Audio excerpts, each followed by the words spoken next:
Let me just share my presentation.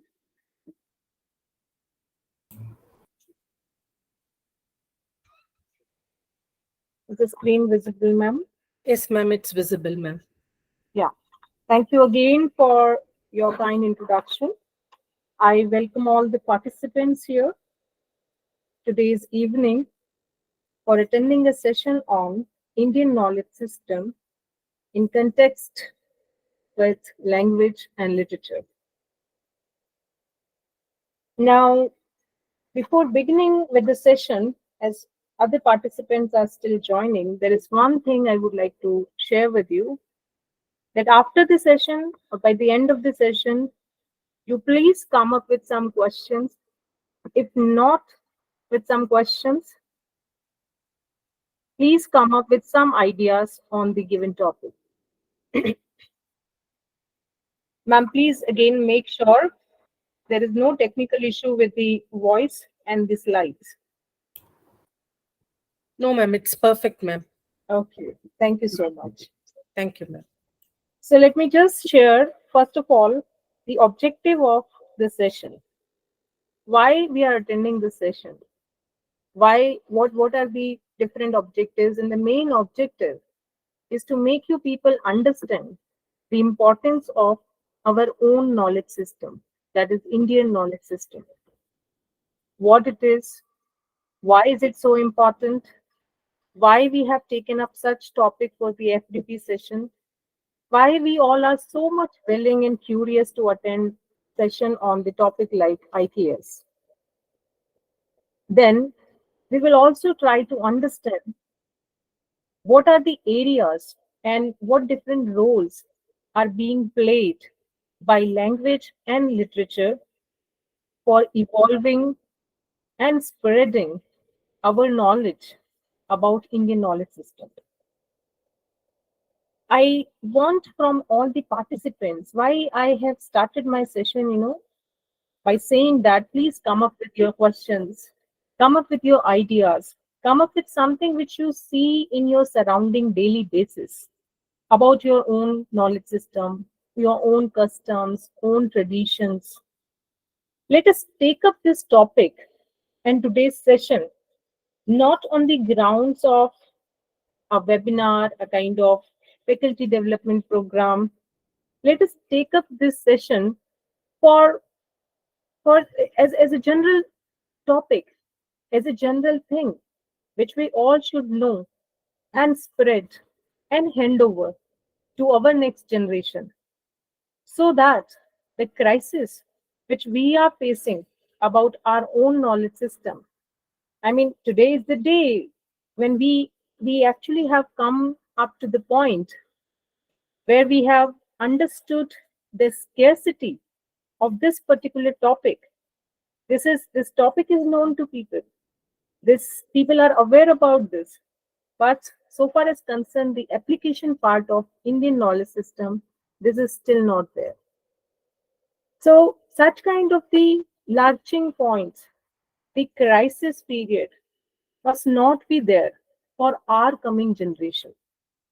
If we understand, if we evolve ourselves in such a way, and if we pass on the same knowledge and that trust, that faith in our own knowledge system to the coming up generation, I'm sure in next decade and maybe next 2 decades, there won't be any requirement for organizing these particular sessions, because by that time we will have complete faith in our own knowledge system. So with this brief idea, let me start with the session today. And I would like to start the session with the words of Vice Chancellor of Central University of Karnataka, Mr. Battu Sali Narai, who said that along with Western knowledge, we should use Indian knowledge system for the nation's development. He further advises all of us against looking at IKS, that is Indian knowledge system, with suspicion without reasons. Now, I was talking about the same, that we know about this topic, We are a little bit aware about Indian knowledge system. But do we have the same faith, that trust which we have in the Western knowledge system? Do we have the same faith and trust and belief in our own knowledge system? No. This is the reason these words of Mr. Bhattu Salim Narayan actually touched me a lot. And it just, these words, these are not only words. That is a thought provoking idea which actually shackled my whole mind. And I took these words for initiating a session like Indian knowledge system. So, what is required? We need to understand that this suspicion, this dubious condition, this doubt, this little bit or more dilemma about adopting, acquiring Indian knowledge system is not good on our part, not good on the part of the society, not good on the part of the whole nation. And with these words, I would like to take an example of the current scenario yesterday only, 22nd of January. And we know why this 22nd January, this date has become so important for us. I would love to take up this example, use this example with all of you, discuss this with all of you. And what is it? I should not say it. You all know. What did we do yesterday? We all celebrated something. What did we celebrate? We celebrated the Pran Pratishtha ceremony in Ayodhya of Bal Roop, that is the childhood, okay, form of Lord Rama. Ayodhya Ram Mandir was inaugurated, and we all relished, enjoyed, celebrated this this event. Why I'm taking up this example? Because long back in Bhakti Kal, which was somewhere around 1375 to 1700, Tulsi Das ji wrote Ramcharit Manas. He wrote it in Avdi language. It was not the first time when something was written about Rama, Lord Rama. Long back, in the period where Lokik Sanskrit, after Vedic Sanskrit, it came. The period came up of the importance of Lokik Sanskrit. In my further slides and in the coming slides, I would discuss about all these things. That Lokik Sanskrit was prevalent, and that particular time Ramayana and Mahabharata were written. These two epics of India were written. And after a long time, in somewhere around 14th century, I may say, 14th century, 14th to 15th, 16th century, there in Bhakti Kal, Tulsidas ji wrote Ramcharit Manas. He wrote it in Avdi language. 7 kants were written there, and Bal Roop of, that is the childhood form of Lord Rama, was described in that. So Rama is also a myth. I mean, a mythical character which teaches us so many things. It is full of knowledge repository, which teaches us about moral, which teaches us about ethics, which teaches us about so many ideas, how to lead a life, what to do, what not to do, how a person should perform on the moral grounds. So, with these ideas, this character, this particular work, Ramcharitmanas, becomes important for us. And directly, indirectly, this work is related with the language, of the language which was prevalent that time, long back, Lokik Sanskrit, which was prevalent in the time. So, Ramayana was written, then Ramcharitmanas was written, and later on, we had and we still have so many versions of this Indian epic. So because it is a current affair, and I wanted to use this as an example for the session, so I have done the same. Let's move forward and try to understand what is Indian knowledge system. Indian knowledge system, as you all know, is a collective range of Indian knowledge that has exhibited in systematized ways of knowing. Starting from the oldest compositions of knowledge, that is, the Vedic literature, to the country's native and tribal folklore, the Indian knowledge is spread as a spectrum. Now, here I would like to talk about two different extremes of Indian knowledge system. One is the Vedic, and the other is the indigenous tribal or the folklore culture. Vedic literature, Vedic culture, Vedic language. We know little bit about that. I don't say that we know everything about that, but still we know that Vedas are important. Everything generated from Vedas.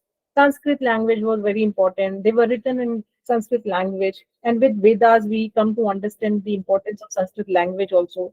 So little idea is there. But so far as concerned, the other end of Indian culture, that is the indigenous culture, that is the tribals, Adivasis. They are the people who are forming a large range of the community in India. They are the people who are the who are saving and who are actually nurturing our culture, our actual language, our actual lifestyle, and they are also saving simultaneously environment. Now, why indigenous culture has become so important all of a sudden?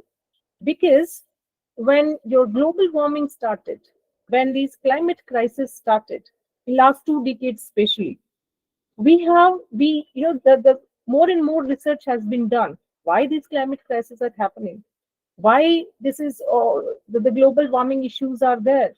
We have so much advanced in the field of science and technology, but still then we researched on tribal culture. Then we researched about their culture, their lifestyle, their way of living, and we found that yes, in the time when we people are so much surrounded by technological advancements, AI, machine learning, this and that, they are the people who are still surviving in forest areas. They are the people who are saving and nurturing our nature, environment. Then people really realize that yes, it is not we who have advanced. It is the importance of them. It is the importance of the tribal people because they are saving us. So they are not in the mainstream, but despite of the fact that without being part of mainstream, they are still with us, still working for us, and still working for our well-being. So I just this was there in my mind. The topic and the session is not on indigenous culture, but then I have done my research, little research on indigenous culture, so I wanted to share with you. Let's go ahead and see what rest is there for us in IKS. Now, Indian knowledge encompasses the foundational knowledge, science, engineering, and technology, humanities, and social sciences through a structured classification. IKS has evolved over millenniums. So, in very simple words, we may say that IKS teaches us how to inquire, in what way, and to what extent. And here only I may compare IKS with the Western knowledge system. That Western knowledge system always focuses on what to inquiry, what to do, what to achieve, what to acquire. But Indian knowledge system leads us towards a direction which actually teaches us how to inquiry. So this how, this process, this overall way and the direction becomes important, and it has been told to us by our own knowledge system, which is lacking in Western knowledge system. Now you may ask me, yes, let me just take a pause here. You may ask me, ma'am, why are your session is on Indian knowledge system and you have been comparing it with Western knowledge system? Yes, here comparison is important and comparison is always there. If we have to and if we want to praise a flower, we are going to compare it. I mean, if I want to praise lotus, I will definitely compare it with lily and rose. Yes, so it is very normal and normal phenomena. It is there in the human tendency, and I am also one of all other humans. Let me just go ahead with the importance of IKS. Why IKS is so important for us? Why in last 2 decades and 2 or 3 decades we may say, roughly that it has become important for us? Because for the last 2 centuries, if we see, the Western perception has been the leading influencing factor in our education. Indian worldview is totally missing in the society, and living with full of means, sources, technological advancements, it has become the sole objective of our current education. That we just want technology, we want comfort, we want machineries around us, we want artificial intelligence, we want everything which can make and convert our life to, I mean, a comfortable one. So this is the sole objective, whereas the meaningful life is the goal in Indian education. This change of direction remains a challenge for all of us. In today's education, organization of knowledge, content, what to know has taken over the best of knowledge seeking inquiry, that is, how to know. So the earlier Indian knowledge tradition has always focused on how rather than what. I have already discussed this part and this point with you all. Secondly, you may see that rejecting the Indian value system. With the advent of new technologies, it has pushed the humanity into a big trouble, and which we have already observed during the time of COVID-19. We all have observed it very clearly that we were so confident that science has saved us, and it is going to save us for ages and ages. But then it was a very shaking idea, shaking truth for the people that no science, no technology can save us. It is only the humanity, it is only the human value system which is being taught to us by our own Indian knowledge system that is important. So this whole idea, this whole thing was there in our minds. We could introspect, and then we found and we observed it so much during COVID-19. Moving ahead, human existence has been severely challenged, as we have discussed. Natural human skills are in question. And in order to handle this typical situation, new skill sets are to be introduced in the new education system unit. So yes, we have advanced so much. We have come up, to the point where nothing is impossible. We just need money, and we need, we get everything. So all kind of the skills can also be acquired. There are so many sources. The whole social media is teaching us daily basis. So no teacher is required. No, nothing else. I mean, we are self sufficient. We have automatically and all of a sudden become self reliant. But still, new education system is required for all of us. And here we have to understand that it is not only technical skills, but the life skills which are also important to use the knowledge. So technical skills can make us technically sound, but if we do not have the life skills, the human skills, the basic skills, the fundamental skills, definitely we are going to misuse those all technical skills, and the life will be complete disaster. Mere knowledge without any value system has taken it to its death.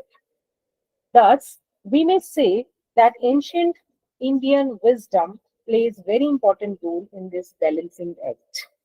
I hope I could enlighten you about the importance of IKS and how we may forget the name of Kautilya when we talk about Indian knowledge system. We all are aware, right? So let's see what Kautilya said about our system. His classification of schools of learning makes it explicit that every contemporary knowledge stream has a link with the ancient Indian knowledge tradition. According to Kautilya, education shall aim at three outcomes as characteristics in graduates. One is Vidya, that is creation of knowledge, new knowledge, Vivek, which means wisdom to use the right knowledge in the right time and right place for the right purpose, and Vilakshanta, the skill sets to get the proper results of knowledge in real life.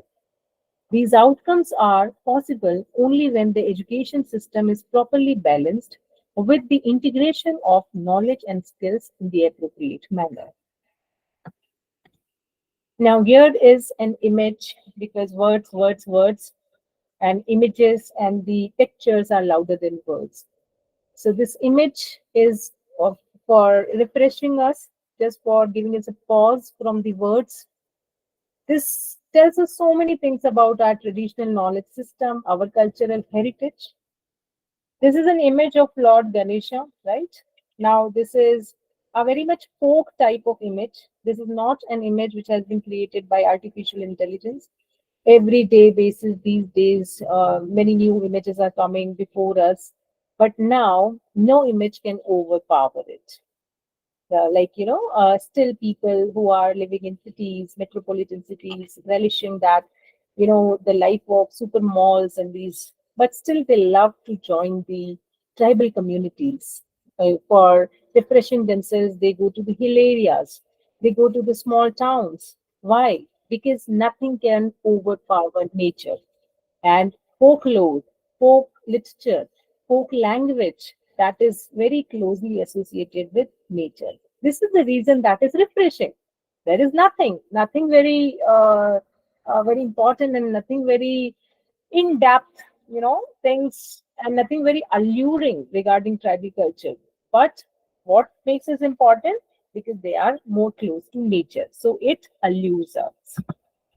Now, Indian language system. As I promised you in the beginning of the session, that we will talk about two things. One is the language and the other is literature. And I'm sure that by the end of this session, we will be able to water our roots. We will be able to, make and convert ourselves, or make us so capable ourselves that we may again start watering our own roots, which have actually been dried up since many years, since last 2 decades. Okay, let's see Indian language system in the words of Sir William Jones. Now, Sir William Jones doesn't require any introduction because he was a man who worked so much on Indian languages that time, long back in the British India. And he said that the Sanskrit, after researching so much on Indian languages, he said that the Sanskrit language, whatever be its antiquity, is of wonderful structure, more perfect than the Greek, more copious than the Latin, and more executively refined than either, yet bearing to both of them a stronger affinity, both in the roots of works and the forms of grammar. So we have understood that with few words, he has actually, the Britisher, he has opened our eyes towards our own language system, that Sanskrit is so much empowered language. A very recent example of Mr. Somnath, chief of ISRO, who mentioned that Sanskrit was one of the most ancient languages of the world, with its repertory including poetry, logic, grammar, philosophy, science, technology, maths, and other allied subjects. Mr. Somnath further says that all this knowledge traveled from here means India, reached the Arabs, and then went to Europe, and thousands of years later came back to us as discoveries of great Western scientists. Is it amazing or not? Very amazing. It was very amazing fact for me when I researched. While researching, I found this. And however, all this knowledge was written here in our country in this language, Sanskrit only. And who is claiming this knowledge? I mean, so far as concerned, technology, language, literature, medical science, mathematics, etc., etc., science, engineering, etc., etc., all these subjects. Who is claiming this particular knowledge? The Western world. But where from it traveled? It traveled from India only. It means it is our fundamental right to claim over all these disciplines, which is being claimed by the Western world. This is wrong. Legally, this is wrong. But yes, because we were raw people, they were educated people, they were white people, and in the words of Mr. Rudyard Kipling, they always had white men's burden. Now, I don't know how many of you are aware what is white man's burden. White man's burden is telling the world, especially these Commonwealth countries, that we are the fatherly figure for you. You are raw. My dear colony people, you are raw, you are savage, you are uncultured and civilized, and this is our role. We have the father-like, the God-like role in life to shape you, to make you, to enlighten you, and to give you a brighter life. Is it interesting or not? It is very interesting. So these White Men's Burden, the work by Rudyard Kipling. Another work is Orientalism by Edward Said. I'm just giving you the names because I cannot touch everything here. This is not our topic. I mean, the colonial literature, colonial, the neo-colonialism. This is not our topic, but still I have given you just the hints so that you can research more. And according to Mr. Somnath, ancient knowledge has not been exploited fully, so it is needed to be explored more. Yes, I agree. Those working in the fields of artificial intelligence, machine learning, they love Sanskrit. And there is a lot of research underway to see how it can be used for computing and natural language processing. So imagine, I mean, ISRO scientist, ISRO chief is saying and taking side of Sanskrit, and he is saying in his words that the research is still underway, but he has also, I mean, touched the important area that all these machine learning, artificial intelligence, they have their roots in Sanskrit language. So what else we want now? We want no authentication. We won't know. Yes, the research will take place, and definitely very soon something concrete will come out. But then we don't require any more authentication when we get such references of people. Now, all the Indian languages that boast a sizable literary canon and a rich tradition of cultural practices, they include a wealth of information spanning many disciplines but but not limited to mathematics, philosophy, linguistics, music, politics, storytelling, poetry, etc. So they are not limited to some subjects only. They are this our knowledge system has spread to almost all kind of the disciplines. Now, the Sanskrit knowledge system, in particular phonetics and pronunciation, is utilized to convey this information in a way that is not only engaging and informative but also relevant and useful to the target audience.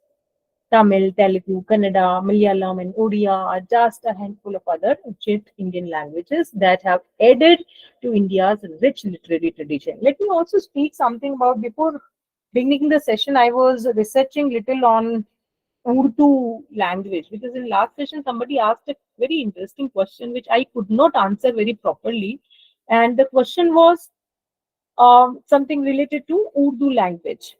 How is it, how this particular language, Urdu language, is associated with Sanskrit language? And I found that Urdu language spreaded in the regions of Delhi, in the surrounding of Delhi, and more than 75% words of Urdu language that has also been originated from Sanskrit. So you should not surprise with this. When we say that everything generates from Sanskrit language, yes, now you may say that Urdu language is also, many of the words are coming up from that Sanskrit language. And in the coming slide, I'll talk about some other European words which are rooted in Sanskrit language. Before that, let's see India something about, let's have a look about Indian languages in education.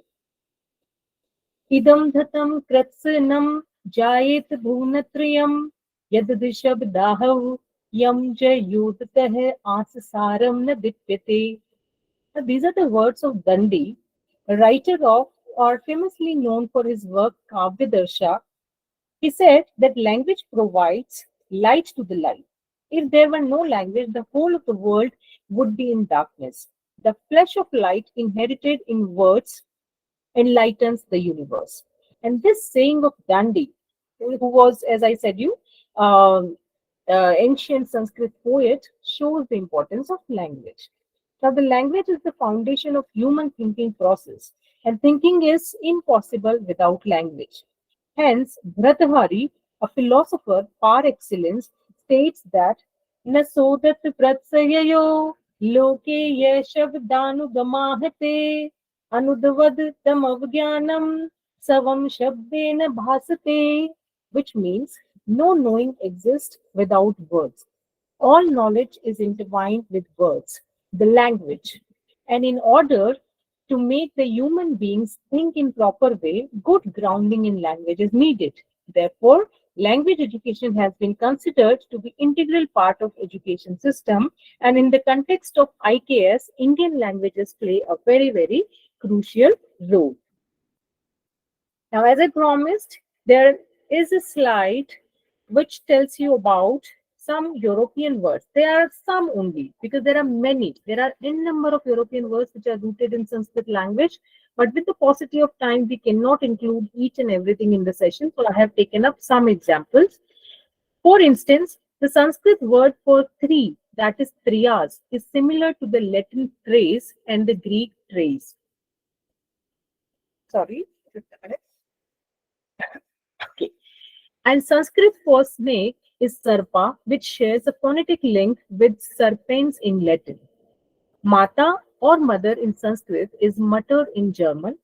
Den or to give in Sanskrit is donor in Spanish. Sanskrit for father, Pitter, is pater in Greek and Latin language.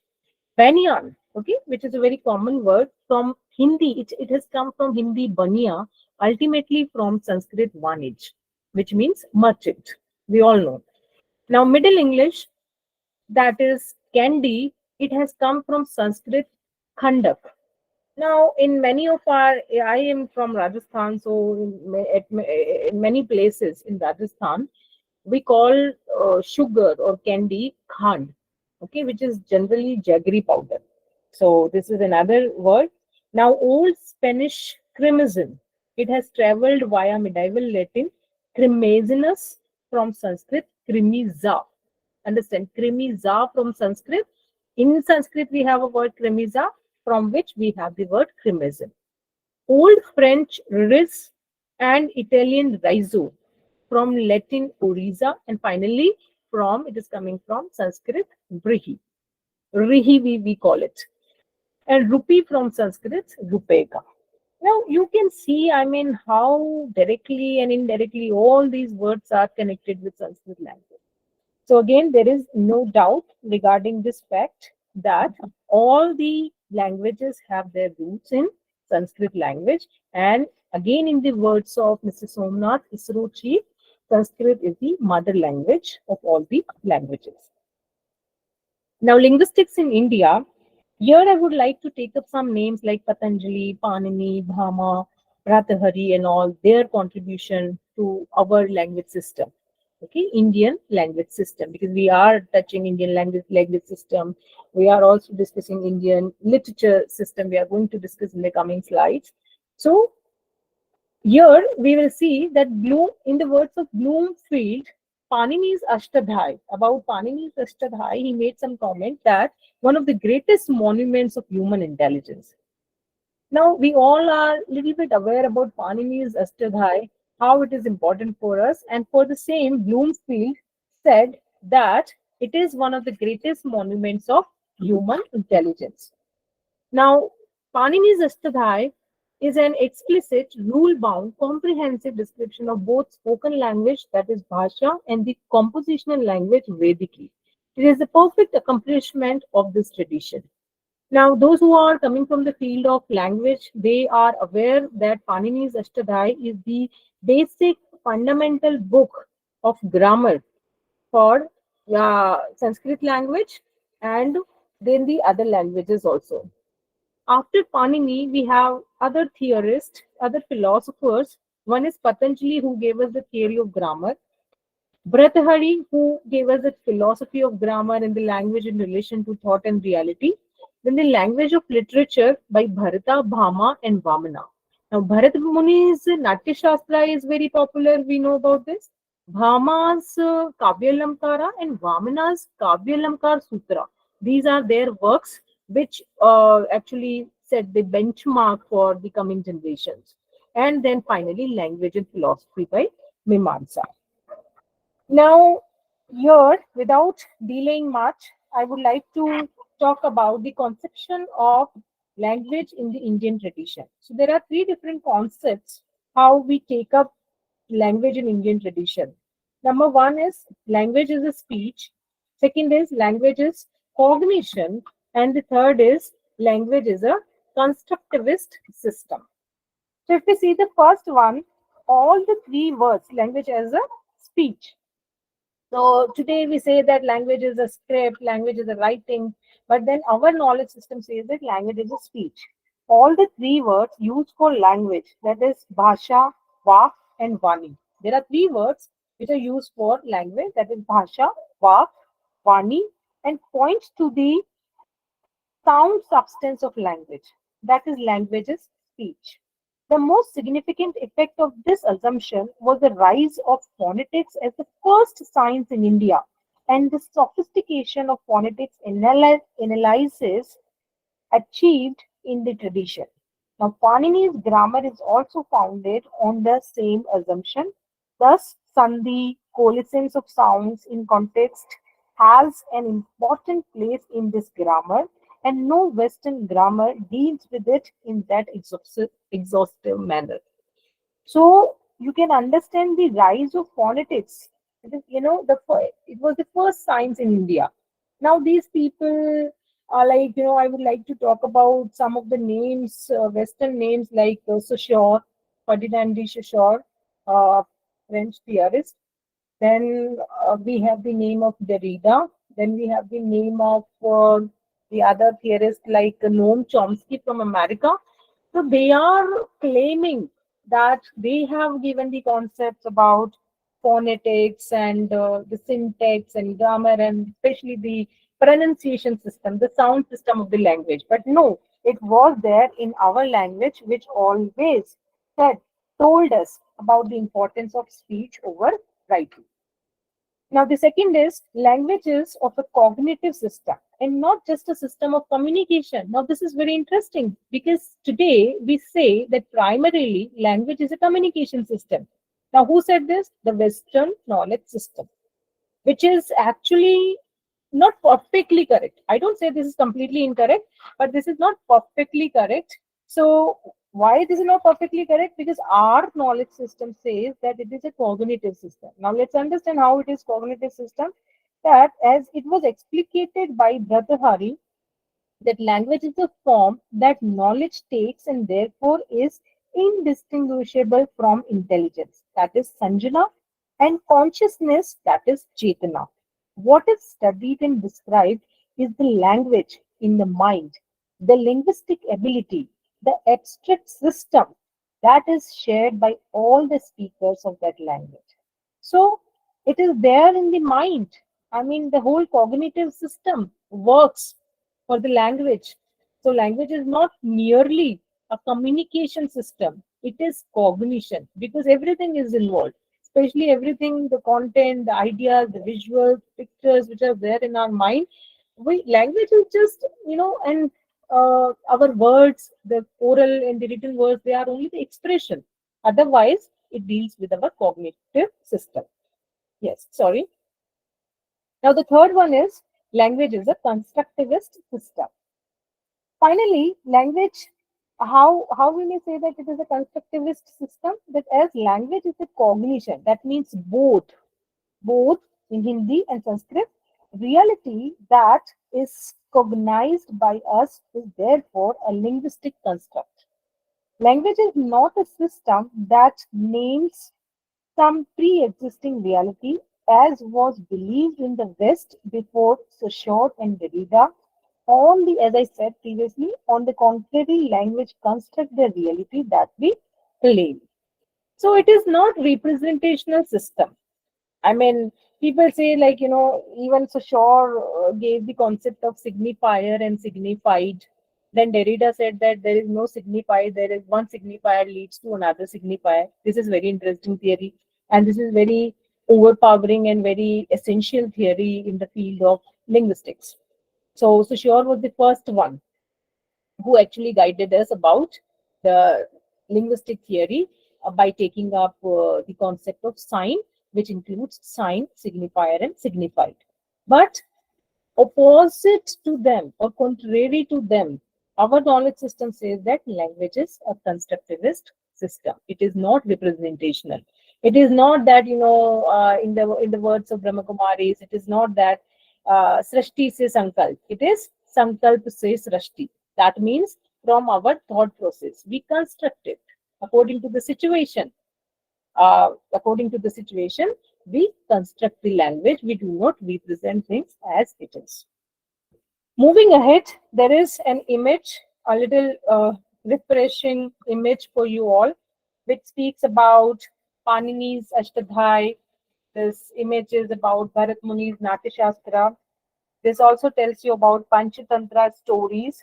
So many rich repositories are there in our system, which we are aware. I don't know how many of you are guiding your children and the coming generation, the young people, to read these things, to read Panchatantra stories, because nowadays Harry Potter is in, Geronimo Stilton is a character that is in, and I don't know what these kids are reading about. But let's please, all of us, let's do one thing: guide them to read our classics, guide them to read the stories of Panchatantra and other things. I have included some information here for you all to enlighten you more. Now, in language, there is a word spota. SPHOTA. SPHOTA. Spota. And spota means the final stage in the articulation when the word is uttered aloud. This is uttering of the word, or you can say this is articulation of the words. And you may also say this is the final stage when you utter the words. Now, this was formulated by Bhartahari long back, and this concept of spota was adopted by Panini also, right? Now, if we talk about Bhartahari mode, according to him, grammar is the finest means to highest truth. Panini was the one who emphasized on grammar, but Bhartahari also said that it is grammar which is the finest means to highest truth. Now, we have an example or an image of Bharat Muni's Natya Shastra. So, I have something for you according to not Natya Shastra actually. Yes, we can say it is Natya Sutra. Okay, we can call it. When the meaning of a sentence or the sentence itself is indicated first by the sattva and gestures, and then a verbal representation is made, it is called sucha. I repeat for you all what Natashastra says, that when the meaning of a sentence or the sentence itself is indicated first by the sattva and gestures, and then a verbal representation is made, it is called sucha.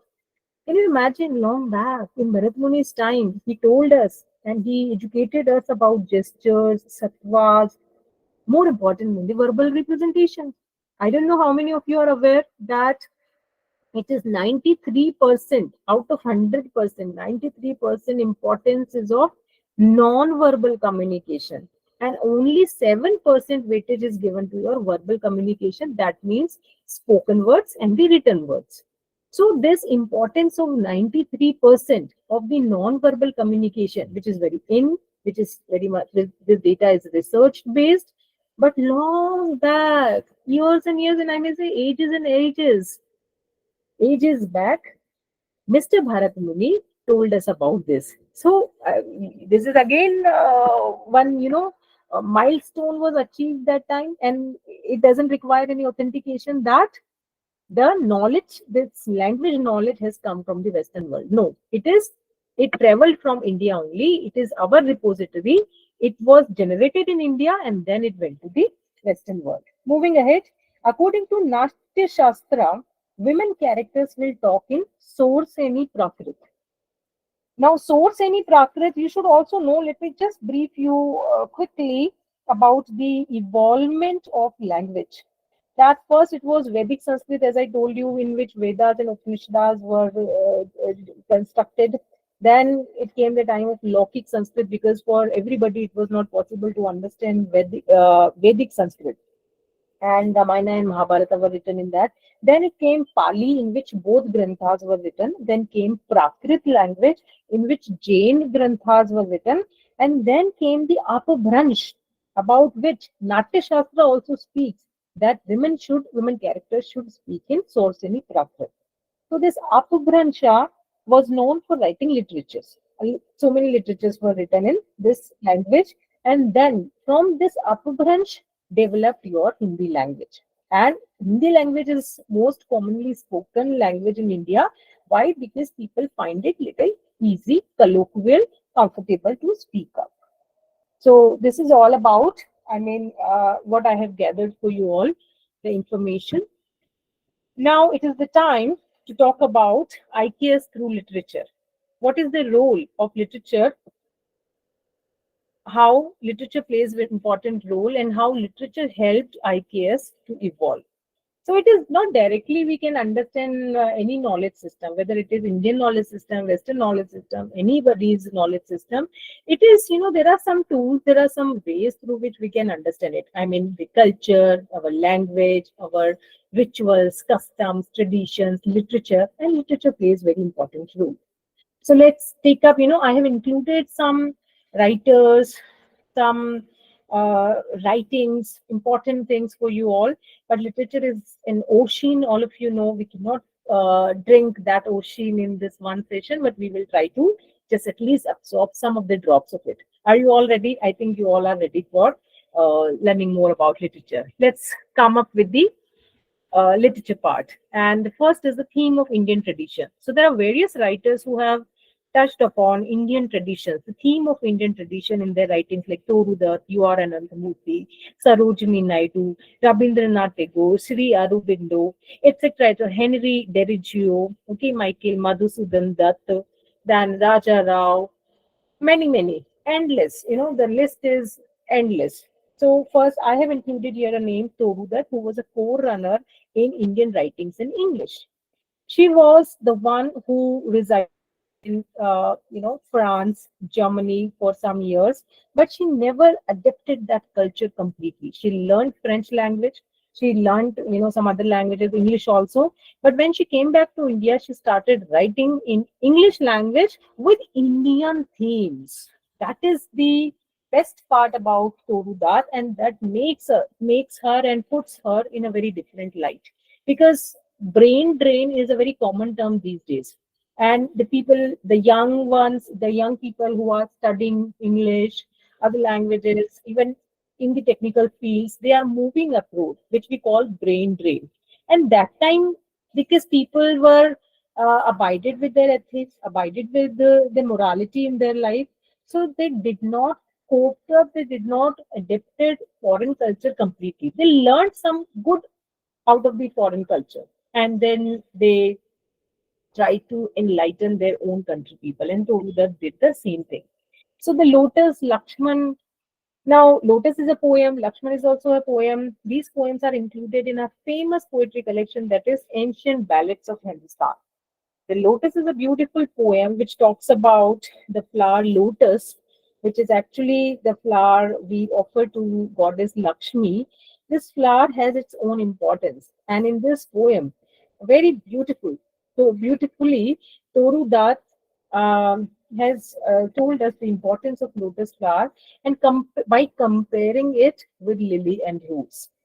Other than this, we have Lakshman, Sita. These poems are also written by Toru Dutt, and Lakshman is a long poem. And this poem talks about the episode and the dialogue which takes place between Lakshman and Sita. You all know these are the characters from Ramayana. Lord Rama, Lakshman, who is the younger brother of Rama, and Sita, who is wife of Lord Rama. So when Rama goes to the forest area for bringing the golden deer on the request of his dear wife Sita, after him or behind him, Lakshmana was asked by Sita that please go and help out his brother Rama when she heard the scream. But Lakshmana was in dilemma. He said, no, I am on duty. My responsibility is to save my sister in law, and that is Sita. So I am not going to go against the words of my brother Lord Rama. Then Sita comments him, she satirizes him, she says so many things about Lakshmana. So this is the whole dialogue between these two has been presented beautifully by Torudat. Now, let me share one thing with you all. That when I was teaching Lakshmana this poem in my class, I asked students something about Ramayana. They were not able to tell me so many things about Ramayana. They know only Ram, Lakshman, Sita. These characters are known to them, but these episodes are not known to them. But while teaching this, or by getting such syllabus, such topics, such poem in the syllabus, these students came to know about that episode. These students became aware about the dialogues between these two characters. They also came to understand about the moral responsibility, the duty abided character, Lakshmana. So, how people are going to learn these things? Only the classroom is the place, and only the literature is the thing. And these poetries, through these short stories, these novels, our young generation can learn about our Indian knowledge system. Moving ahead, we have U.R. Ananthamurthy's Samskara, which was later on translated in English by, this was written in Kannada and translated in English by A.K. Ramanujan. And Sanskara, if you see, it examines the Indian caste system, culture, religious rules and traditions, as well as the ambivalent relationship between the handed down cultural values and the new values of the changing world. Basically, it is a story of a Brahmin who becomes corrupted. Okay, Pranashacharya, that's the name of the Brahmin, and he becomes corrupted, and he is in dilemma. What kind of the life is correct? The life of stoicism or the life of hedonism? He doesn't understand that, and this dilemma has been presented nicely. Now, moving ahead, we have the theme of Indian spirituality, which was opted by many writers, especially Rabindranath Tagore in his work Gitanjali. And all of us know about Gitanjali that this was awarded with Nobel Prize in 1930. And Rabindranath Tagore was the first one who won Nobel Prize from India. Now, Gitanjali was first written in Bengali, then it was translated into English, and it is full of spirituality. It is the complete spiritual belief of Tagore, and Tagore has devoted his life to God only. And whenever you get time, please read the lines. I have included some extracts of Gitanjali for you all, but please read Gitanjali. This is my suggestion. Then Sri Aurobindo, who is also known for using Indian spirituality, he wrote essays on Gita. His famous work is on the philosophy of yoga, and the special work is Life Divine, which talks about philosophy of yoga. So you can understand how this whole Indian knowledge system, whether it is Indian spirituality, Indian traditions, cultures, custom, philosophy of yoga, which generated from India only. Okay, now it is prevalent in the whole world. All people, I think, except Indians, maybe Indians are also doing yoga, but except Indians, all Westerners are following the philosophy of yoga and working on their well-being. Now, the Indian knowledge of Puranas. Then Raja Rao is a character here. Sorry, not a character. Raja Rao, the writer, who is known for writing so much. Um, Kanthapura is a very important work of Raja Rao. Then we have Ketan Shakespeare. So, in this particular work, that is Kanthapura, his essential Indian sensibilities well reflected in the Puranic characteristics of his Kanthapura, which is a this is the basically Sthal Purana in fictional narrative. So Kanthapura is a Sthal Purana. It is a Puranic story in a fictional narrative. It also touches the theme of freedom fighting movement of Mahatma Gandhi that particular time. Murthy is the main character here. Now, the Cat and the Shakespeare is also very, very important work of Raja Rao, which speaks about, this work deals with the Hindu philosophy of karma. And this has very interesting story, but I don't think I can touch upon this story. We have come to the end of the session, and then so I'm leaving some of the things. Now, mystical power of Indian spices. I would like to speak about this work by Chitra Divakaruni Banerjee, that Mistress of Spices speaks about Indian spices. We all use Indian spices in our kitchens, and she has not talked about the medicinal values of Indian spices. She has talked about the the mystical values of Indian spices. That something when the wrong happens, how this, these small things like, grinding the kalu jiro, okay, and like using turmeric powder, how these things heal. They have the healing properties. So they don't have the taste properties only. They don't have the medicinal properties only, but they have the mystical properties of healing people's pain. And by using these spices, there is a character Tilo. Tilo is the main character who lives in California. She has a spice store there in California, and she uses these Indian spices for healing the traumas of Indian immigrants and even the ethnic people who live there in California.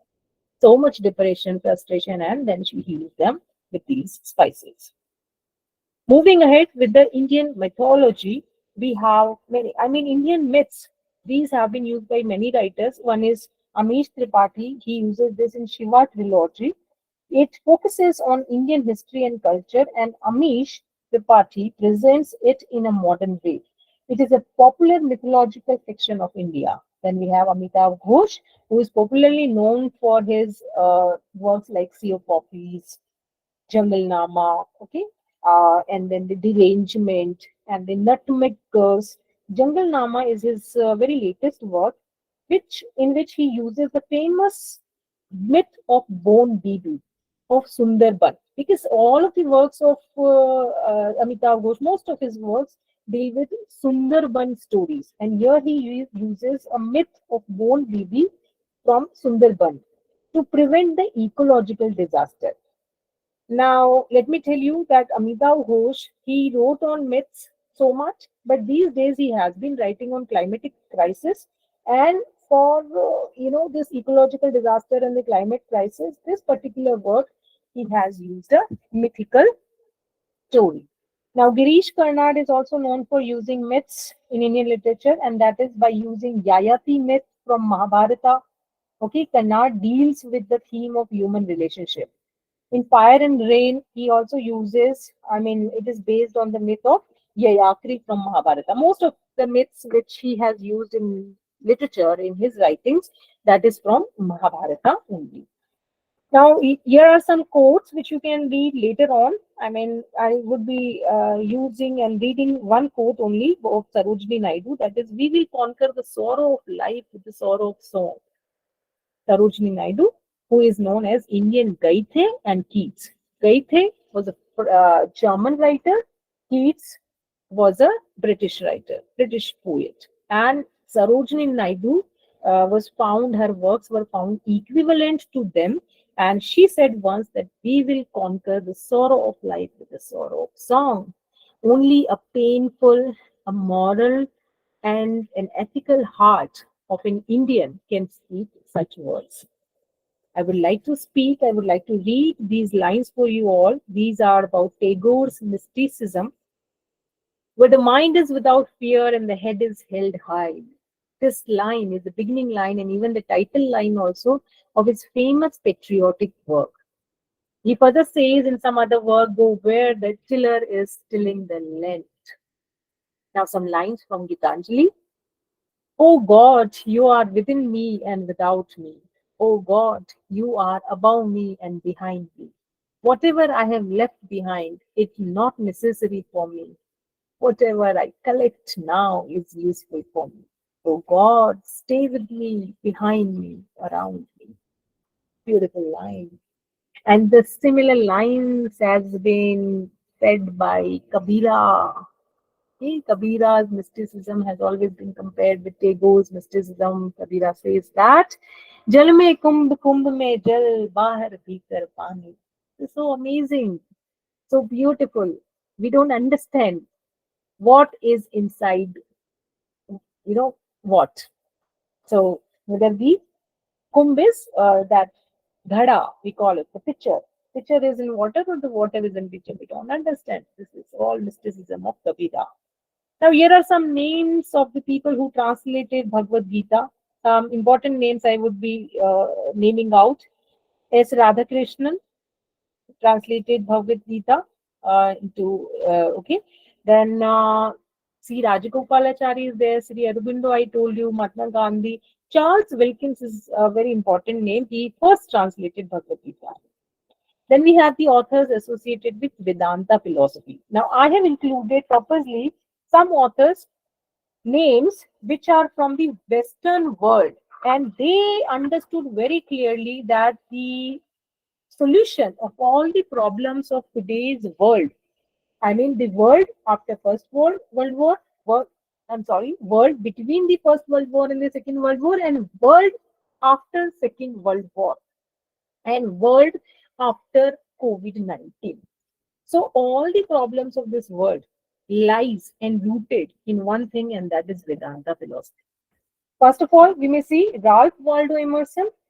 Now, what Emerson took from India, he preserved remarkably unaltered. His poem Brahma, okay, very important. and about the pure being, unknowable, and the formless. He was a transcendental seeker, and he was from America, and he learned so much about Indian philosophy, Vedanta philosophy, and he used the same in his writing and especially in his work, in his poem Brahma. Then we have Henry David Thoreau. Emerson and Thoreau, they all are American writers. I'm naming out them. Emerson and Thoreau had profound influence of Bhagavad Gita. Thoreau's pantheism streamed from his readings of Hindu philosophy only. Now, what is pantheism? Pantheism means believing in the divine source, believing in the divine nature, divine supreme power. So he was also guided by Bhagavad Gita. Hermann Hesse, he was a German poet and studied Gita. Now, Leo Tolstoy, we know much about him. Leo Tolstoy was a very good friend of Mahatma Gandhi, and they usually used to exchange letters. And a very famous letter of him is Letter to a Hindu. So he also was very much acquainted about Vedanta philosophy. Then we have W.B. Yeats. He wrote Introduction to Gitanjali of Rabindranath Tagore, in which he found a world I had dreamed of all my life long.